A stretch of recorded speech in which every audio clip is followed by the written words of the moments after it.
Happy New Year's, bitches! This is the Ashley Corinne, and it's actually New Year's Eve right now. I'm sort of pre-partying. But I wanted to give what I thought was, what was good about 2017 amidst all the shit, and my hopes.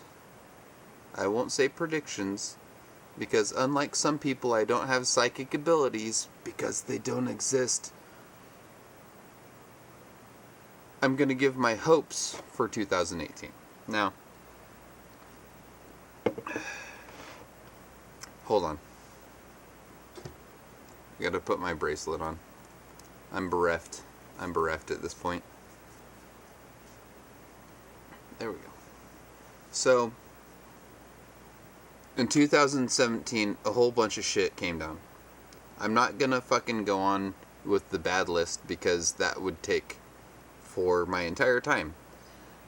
So I'm gonna talk about a good thing that I thought happened in 2017, which was one of the several things I'm sure that happened well in 2017. The Me Too movement. Now, that was more of like, if you're into geology, not to bore all of you people who aren't into science, fault lines, when there's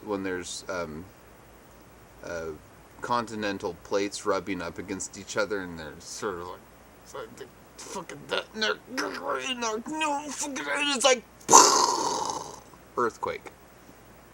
See, when an earthquake happens, it's not like the fault lines were like chilling against each other and be like, oh hey, what's groovy? Oh, I don't know. What are you doing tonight? I don't know.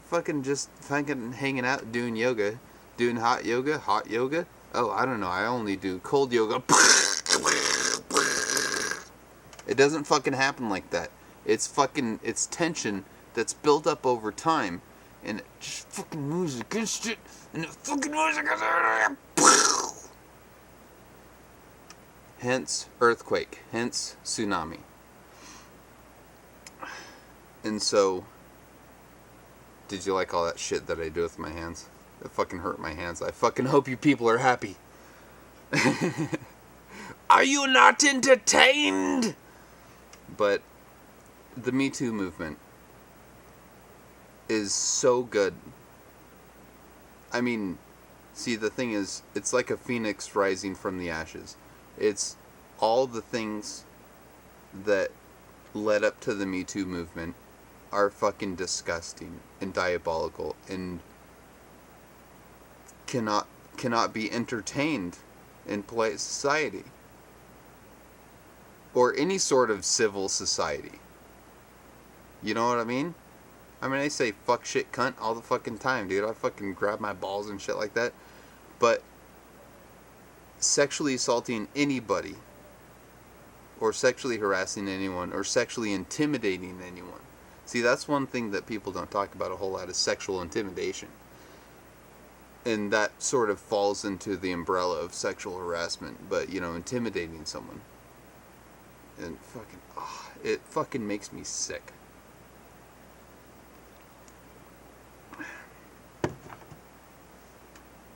I mean, I remember this one time. This is confession. This is Ashley Corinne confessions. So, back in the day, this was several years ago. This is probably about 7 years ago. I was working at a fucking fast food joint, and there was this girl who I worked with, and she had a nice bottom. You know what I mean? She had a nice bottom. And so, this one time, I made a joke, and I said, "You're a great asset to the company." But then my female manager scolded me, and I apologized. See, that's the way it should go. I apologized. And I didn't make any lewd jokes towards her. Not that I make lewd jokes, in general, but That was back in my earlier days when I was a little more volatile. But that's the way it should go. See, the thing is, what's going on right now with the Me Too movement, and this goes into my 2018 psychic predictions because I have psychic powers, is that this... I also psychically predicted that Donald Trump would become president. Imagine that. But, hold on. Pardon me. Pardon-moi. So, this Me Too movement is really, like I said, it's like a slip. It's like a fault line slip. See, the thing is, this is the point that I was making. Earthquakes don't happen altogether. Just like the crust of the earth is like, oh, I think I'll have an earthquake today. Boom, boom. You know, it's tension built up over time. And this is a long time coming. And I've said in the past, in videos that I've made before, if you haven't seen them, that I'm part of the Me Too, because I was sexually assaulted by a man, and the details of which I only tell to close friends and family. But I've also been sexually harassed in the workplace by both men and women. Maybe it's just because I'm such a fucking sexy piece of thing. But all joking aside, it's time for women to have their voice. It's time. And that doesn't mean that women are better than men. Because I feel like a pitfall in feminism, and I'm a feminist, I'm a classical feminist, but I feel like a pitfall in feminism is that men have been saying for so long that men are better than women. And if you don't believe me, just read the Torah or the Bible or the Quran. And women want to, some certain women, I'm not painting with a broad brush, don't get me wrong.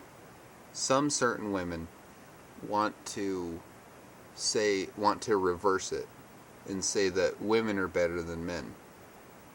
And that's just not true. Because women aren't better than men, and men aren't better than women. But, you know, as a transgender female, I understand the difference between men and women. Physiologically, psychologically, I understand the difference. And men and women are different. We're not better, we're not worse, we're just different.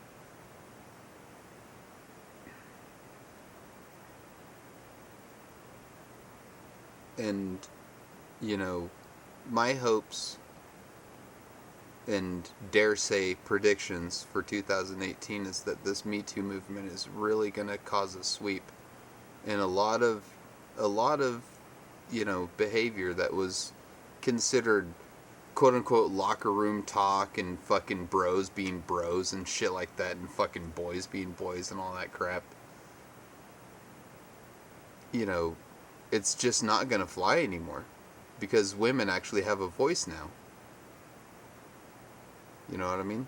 The goddess is not pleased. And from my perspective as a man, quote unquote, since I have a penis, is that a lot of guys that I know are, you know, rethinking the way that they treat women. And that's good. It's called progress. But the fight's not over because there's still fucking the Roy Moores out there who are fucking fighting tooth and nail for this fucking patriarchy, dude. It's fucking sick. It's sick, and by sick I mean pathological. But anyways, yeah, fucking keep it real, whoever and whatever you are. Thank you. Love you. Bye.